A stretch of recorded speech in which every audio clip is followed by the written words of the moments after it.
कर्मयोगः। अर्जुन उवाच जायसी चेत् कर्मणस्ते मता बुद्धिर्जनार्दन तत्किं कर्मणि घोरे मां नियोजयसि केशव। अर्जुन ने कहा, हे जनार्दन, हे केशव, यदि आप बुद्धि को सकाम कर्म से श्रेष्ठ समझते हैं तो फिर आप मुझे इस घोर युद्ध में क्यों लगाना चाहते हैं? व्यामिश्रेणेव वाक्येन बुद्धिं मोहयसीव मे तदेकं वद निश्चित्य येन श्रेयोऽहमाप्नुयाम्। आपके अनेकार्थक उपदेशों से मेरी बुद्धि मोहित हो गई है, अतः कृपया करके निश्चय पूर्वक मुझे बताएं कि इनमें से मेरे लिए स्वार्थिक श्रेष्ठकर क्या होगा। आप श्री भगवानुवाच लोकेऽस्मिन् द्विविधा निष्ठा पुरा प्रोक्ता मया नघ ज्ञानयोगेन सांख्यानां कर्मयोगेन योगिनाम्। श्री भगवान ने कहा, हे निष्पाप अर्जुन, मैं पहले ही ज्ञानोदय की प्राप्ति के 2 मार्गों का वर्णन कर चुका हूँ। ज्ञान योग उन मनुष्य के लिए है जिनकी रुचि चिंतन में होती है, और कर्म योग उनके लिए है जिनकी रुचि कर्म करने में होती है। न कर्मणामनारम्भा नैष्कर्म्यं पुरुषोऽश्नुते न च सन्न्यसनादेव सिद्धिं समधिगच्छति। ना तो कर्म से विमुख होकर कोई कर्म फल से छुटकारा पा सकता है और ना केवल संन्यास से सिद्धि प्राप्त की जा सकती है। न हि कश्चित् क्षणमपि जातु तिष्ठत्य कर्मकृत् कार्यते ह्यवशः कर्म सर्वः प्रकृतिजैर्गुणैः। कोई भी मनुष्य एक क्षण के लिए अकर्मा नहीं रह सकता। वास्तव में सभी प्राणी प्रकृति द्वारा उत्पन्न 3 गुणों के अनुसार कर्म करने के लिए विवश होते हैं। कर्मेन्द्रियाणि संयम्य य आस्ते मनसा स्मरन् इंद्रियार्थान् विमूढात्मा मिथ्याचारः स उच्यते। जो कर्म इंद्रियों को वश में तो करता है, किंतु जिसका मन इंद्र विषयों का चिंतन करता रहता है, वह निश्चित रूप से स्वयं को धोखा देता है और मिथ्याचारी कहलाता है। यस्त्विन्द्रियाणि मनसा नियम्यारभतेऽर्जुन कर्मेन्द्रियैः कर्मयोगमसक्तः स विशिष्यते। दूसरी ओर यदि कोई निष्ठावान व्यक्ति अपने मन के द्वारा कर्म इंद्रियों को वश में करने का प्रयत्न करता है और बिना किसी आसक्ति से कर्म योग प्रारंभ करता है, तो वह अति उत्कृष्ट है। नियतं कुरु कर्म त्वं कर्म ज्यायो ह्यकर्मणः शरीरयात्रापि च तेन प्रसिद्ध्येद कर्मणः। श्री विष्णु के लिए यज्ञ रूप में कर्म करना चाहिए, अन्यथा कर्म के द्वारा इस भौतिक जगत में बंधन उत्पन्न होता है। अतः हे कुंती पुत्र, उनकी प्रसन्नता के लिए अपने नियत कर्म करो, इस तरह तुम बंधन से सदा मुक्त रहोगे। यज्ञार्थात् कर्मणोऽन्यत्र लोकोऽयं कर्मबन्धनः तदर्थं कर्म कौन्तेय मुक्तसंगः समाचर। श्री विष्णु के लिए यज्ञ रूप में कर्म करना चाहिए, अन्यथा कर्म के द्वारा इस भौतिक जगत में बंधन उत्पन्न होता है। अतः हे कुंती पुत्र, उनकी प्रसन्नता के लिए अपने नियत कर्म करो, इस तरह तुम बंधन से सदा मुक्त रहोगे। सह यज्ञाः प्रजाः सृष्ट्वा पुरोवाच प्रजापतिः अनेन प्रसविष्यध्वमेशवोस्त्विष्टकामधुक्। सृष्टि के आरंभ में ब्रह्मा ने मानव जाति को उनके नियत कर्तव्य सहित जन्म दिया और कहा, इन यज्ञों को धूमधाम से अनुष्ठान करने पर तुम्हें सुख समृद्धि प्राप्त होगी और इनसे तुम्हें सभी वांछित वस्तुएं प्राप्त होंगी।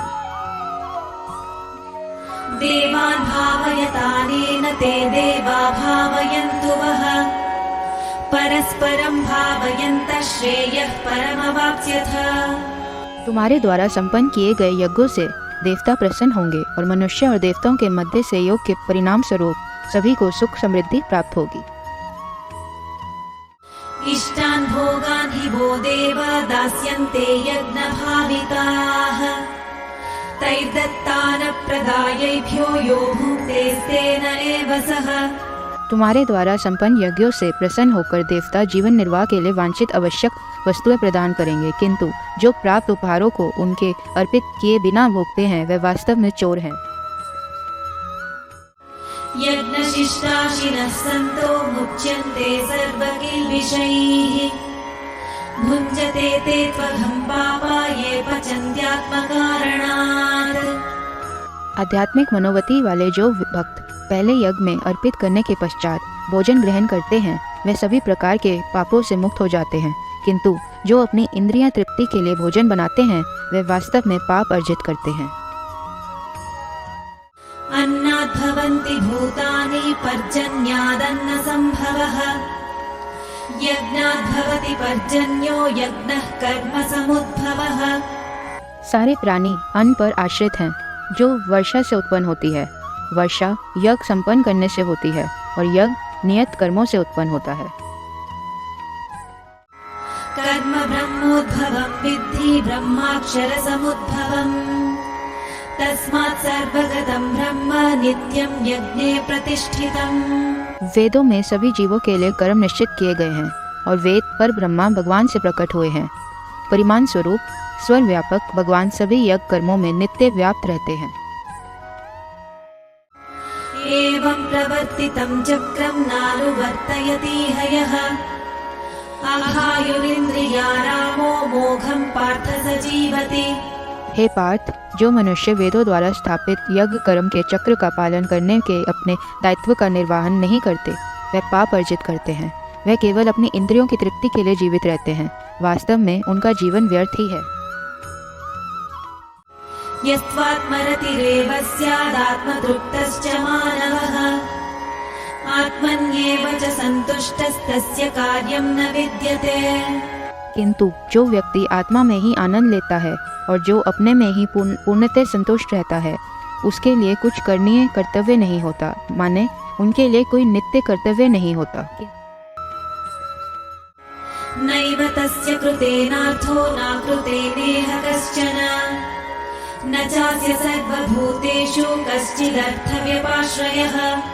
ऐसी आत्मलीन आत्माओं को अपने कर्तव्य का पालन करने या उनसे विमुख होने से कुछ पाना या खोना नहीं होता और ना ही उन्हें अपनी निजी आवश्यकताओं की पूर्ति के लिए अन्य जीवों पर निर्भर रहने की आवश्यकता होती है। तस्मादसक्तः सततं कार्यं कर्म समाचर। असक्तो ह्याचरन् कर्म परमाप्नोति पूरुषः। अतः आसक्ति को त्याग कर अपने कार्य को कर्तव्य समझकर फल की आसक्ति के बिना निरंतर कर्म करने से ही किसी को परमात्मा की प्राप्ति होती है। कर्मणैव हि संसिद्धिम् आस्थिता जनकादयः। लोकसंग्रहमेवापि सम्पश्यन् कर्तुमर्हसि। जनक जैसे राजाओं ने केवल नियत कर्मों को करने से ही सिद्धि प्राप्त की, अतः सामान्य जनों को शिक्षित करने की दृष्टि से तुम्हें कर्म करना चाहिए। यद्यदाचरति श्रेष्ठस्तत्तदेवेतरो जनः। स यत्प्रमाणं कुरुते लोकस्तदनुवर्तते। महापुरुष जो भी कर्म करते हैं सामान्य जन उनका पालन करते हैं। वह जो भी आदर्श स्थापित करते हैं सारा संसार उनका अनुसरण करता है। न मे पार्थास्ति कर्तव्यं त्रिषु लोकेषु किंचन। नानवाप्तमवाप्तव्यं वर्त एव च कर्मणि। हे पार्थ, समस्त तीनों लोकों में मेरे लिए कोई कर्म निश्चित नहीं है। ना ही मुझे किसी पदार्थ का अभाव है और ना ही मुझ में कुछ पाने की अपेक्षा है, फिर भी मैं निश्चित कर्म करता रहता हूँ। यदि ह्यहं न वर्तेयं जातु कर्मण्यतन्द्रितः। मम वर्त्मानुवर्तन्ते मनुष्याः पार्थ सर्वशः। यदि मैं सावधानी पूर्वक नियत कर्म नहीं करता तो हे पार्थ, सभी लोगों ने निश्चित रूप से सभी प्रकार से मेरे मार्ग का ही अनुसरण किया होता।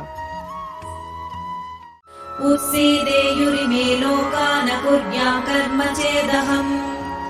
संकरस्य च कर्ता स्यामुपहन्यामिमाः प्रजाः। यदि मैं अपने निर्धारित कर्म नहीं करता तब ये सभी लोक नष्ट हो जाते और मैं संसार में उत्पन्न होने वाला अराजकता के लिए उत्तरदायी होता और इस प्रकार से मानव जाति की शांति का विनाश करने का कारण कहलाता।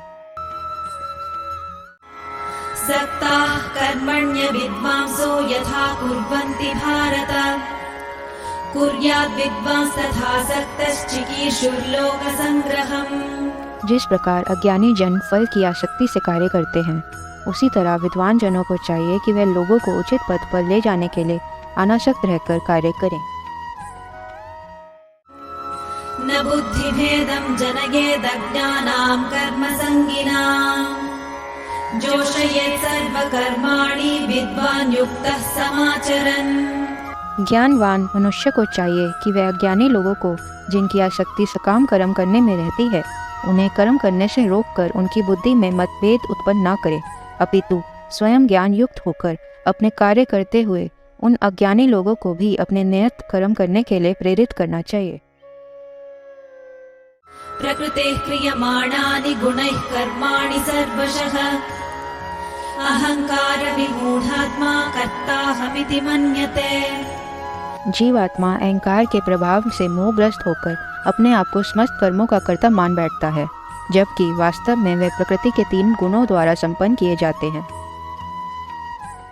तत्त्ववित्तु महाबाहो गुणकर्म विभागयोः गुणागुणेषु वर्तन्त इति मत्वा न सज्जते। हे माँ बाओ, भक्ति भाव में कर्म तथा सकाम कर्म के भेद को भलीभांति जानते हुए जो परम सत्य को जानने वाला है, वह कभी भी अपने आप को इंद्रियों में तथा इंद्रियों तृप्ति में नहीं लगाता। प्रकृते गुणसम्मूढा सज्जन्ते गुणकर्मसु तान् कृत्स्नविदो मन्दान् कृत्स्नविं न विचालयेत्। वह मनुष्य जो प्रकृति के गुणों के प्रभाव से मोहित होकर फल प्राप्ति की कामना के साथ अपने कर्म करते हैं, लेकिन बुद्धिमान पुरुष जो इस परम सत्य को जानते हैं, उन्हें ऐसे अज्ञानी लोगों को विचलित नहीं करना चाहिए, जिनका ज्ञान अल्प होता है। मयि सर्वाणि कर्माणि सन्न्यस्याध्यात्मचेतसा निराशीर्निर्ममो भूत्वा युध्यस्व विगतज्वरः। अपने समस्त कर्मों को मुझको अर्पित करके और परमात्मा के रूप में निरंतर मेरा ध्यान करते हुए कामना और स्वार्थ से रहित होकर अपने मानसिक दुखों को त्याग कर युद्ध करो। ये मे मतमिदं नित्यमनुतिष्ठन्ति मानवाः श्रद्धावन्तो न सूयन्तो मुच्यन्ते तेऽपि कर्मभिः। जो व्यक्ति मेरे आदेशों के अनुसार अपना कर्तव्य करते रहते हैं और ईर्ष्या रहित होकर इस उपदेश का श्रद्धापूर्वक पालन करते हैं, वे सकाम कर्मों के बंधन से मुक्त हो जाते हैं। ये त्वेतदभ्यसूयन्तो नानुतिष्ठन्ति मे मतम् सर्वज्ञानविमूढास्तान् विद्धि नष्टान् चेतसः। किंतु जो मेरे उपदेशों में दोष ढूंढते हैं, वे ज्ञान से वंचित और विवेकहीन होते हैं। इन सिद्धांतों की अपेक्षा करने से वे अपने विनाश का कारण बनते हैं। सदृशं चेष्टते स्वास्याः प्रकृतेर्ज्ञानवानपि प्रकृतिं यान्ति भूतानि निग्रहः किं करिष्यति। ज्ञानी पुरुष भी अपनी प्रकृति के अनुसार कार्य करता है, क्योंकि सभी प्राणी 3 गुणों से प्राप्त अपनी प्रकृति का ही अनुसरण करते हैं। भला दमन से क्या हो सकता है। इन्द्रियस्येन्द्रियस्यार्थे रागद्वेषौ व्यवस्थितौ तयोर्न वशमागच्छेत् तौ ह्यस्य परिपन्थिनौ। इंद्रियों का इंद्रिय विषयों के साथ स्वाभाविक रूप से राग और द्वेष होता है, किंतु मनुष्य को उनके वशीभूत नहीं होना चाहिए, क्योंकि ये आत्मकल्याण के मार्ग के अवरोधक और शत्रु हैं। श्रेयान् स्वधर्मो विगुणः परधर्मात् स्वनुष्ठितात् स्वधर्मे निधनं श्रेयः परधर्मो भयावहः। अपने नियत कार्यों को दोष युक्त संपन्न करना अन्य के निश्चित कार्यों को समुचित ढंग से करने से कहीं अधिक श्रेष्ठ होता है। वास्तव में अपने कर्तव्य का पालन करते हुए मरना दूसरों के जोखिम से युक्त भयावान मार्ग का अनुसरण करने से श्रेष्ठकर होता है। अर्जुन उवाच अथ केन प्रयुक्तोऽयं पापं चरति पूरुषः अनिच्छन्नपि वाष्णेय बलादिव नियोजितः। अर्जुन ने कहा, हे ऋषिवंशी, मनुष्य न चाहते हुए भी पाप कर्मों के लिए प्रेरित क्यों होता है? ऐसा लगता है कि उसे बलपूर्वक उसमें लगाया जा रहा हो। श्री भगवानुवाच काम एष क्रोध एष रजो गुणसमुद्भवः महाशनो महापाप्मा विद्येनमिह वैरिणम्। श्री भगवान ने कहा, हे अर्जुन, इसका कारण रजोगुण के संपर्क से उत्पन्न काम है, जो बाद में क्रोध का रूप धारण करता है।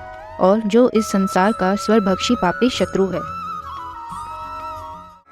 धूमेनाव्रियते वह्निर्यथादर्शो मलेन च यथोल्बेनावृतो गर्भस्तथा तेनेदमावृतम्। जैसे अग्नि धुएं से ढकी रहती है, दर्पण धूल से आवृत रहता है और भ्रूण गर्भाशय से प्रकट रहता है, उसी प्रकार से कामनाओं के कारण मनुष्य के ज्ञान पर आवरण पड़ा रहता है। आवृतं ज्ञानमेतेन ज्ञानिनो नित्यवैरिणा कामरूपेण कौन्तेय दुष्पूरेणानलेन च। हे कुंती पुत्र, इस प्रकार ज्ञानी पुरुष का ज्ञान भी अतिरिक्त कामना रूपी नित्य शत्रु से आच्छादित रहता है, जो कभी संतुष्ट नहीं होता और अग्नि के समान जलता रहता है।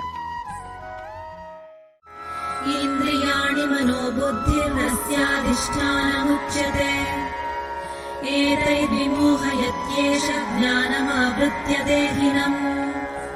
इंद्रियां, मन तथा बुद्धि इस काम के निवास स्थान हैं। इनके द्वारा यह काम जीवात्मा के वास्तविक ज्ञान को ढककर उसे मोहित कर लेता है।